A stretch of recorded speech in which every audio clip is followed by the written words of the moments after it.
ঘরে পানি ঢুকছে ঘরে।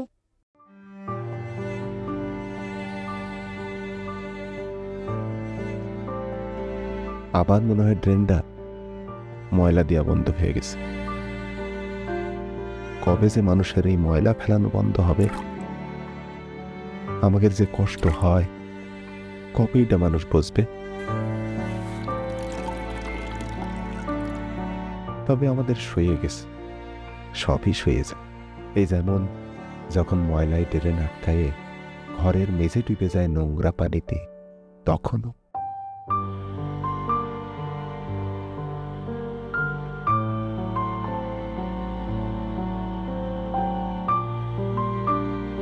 বদি ভাই আজকে সন্ধ্যা একটু তাড়াতাড়ি আয়ো, আমার কাম আছে তো বাইরে যাও। হাসতে তো হবেই, আজকে আমার মেয়ের জন্মদিন না। যে ময়লা মানুষ ঘরের ময়লার পাত্রে একদিনের বেশি রাখতে চায় না, আমরা তার ভেতরে শুয়ে বসে থাকি।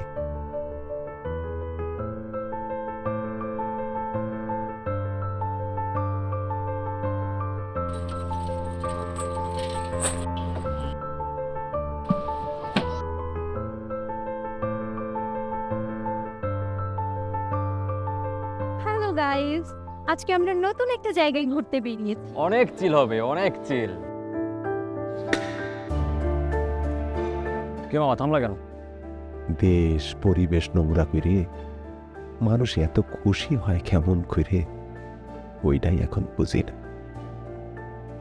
রিক্সাওয়ালা আসছে দেশ পরিষ্কার করতে। তবে আমার কি করতে হবে সেইটা কিন্তু আমি জানি। দেখছো, যা কইছিলাম ঠিক আছে না? তোর কথাই ঠিক আছে, ভুল জায়গায় মনে ফেললে সে মহিলা যে বাড়িতে যায় উঠবো, তাই তোর কথা মতন এটা এখানে রাখছি। ভাই বাকি দিলে সে হয় কিন্তু। হ্যাঁ,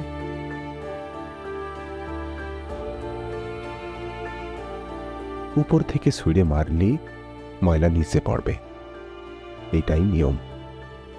আর ময়লা নিচের মানুষের গায়ে পড়লি, ঘরদোর ফিরে গেলি পরে সেটা তারা সহ্য করে নেবে।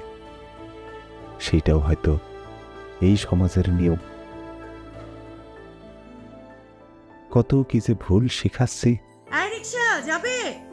আমরাই আমাদের বাচ্চাদের শিখায় যাচ্ছি কিরাম করে নিজেদের ধ্বংস করতে হয়। চারপাশ নোংরা করার সময় একবারও কি মনে আসে না গো, আমার দোষে আরেকজনের কত কষ্ট, কত ক্ষতি হতে পারে?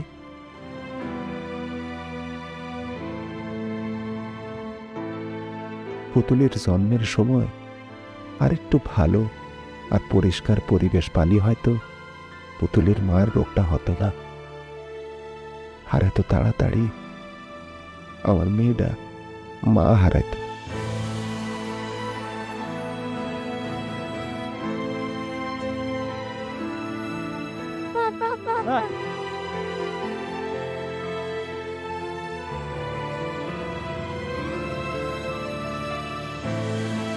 তবে আমার মেয়েরে আমি কম দেয়া যাব না।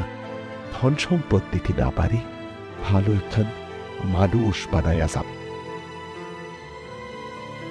আপা আপা আপা আপা দাঁড়ান, ভিতরে যা বাবা।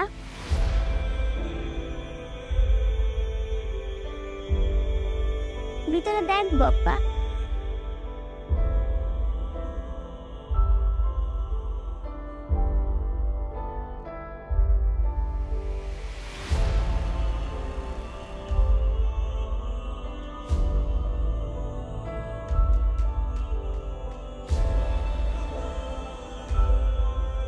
তারপরে পরের বছরে নিয়ে যাবেন।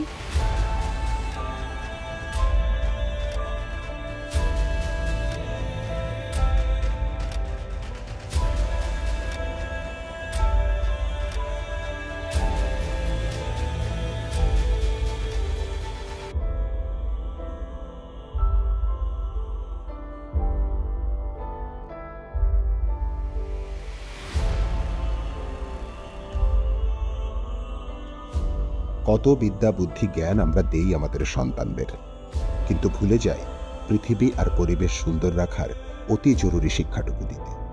এই বাবা দিবস থেকে আসুন সবাই মিলে ভবিষ্যৎ পৃথিবীটা পরিচ্ছন্ন আর সুন্দর রাখার নিয়মগুলো শিখে নেই আর শেখাই।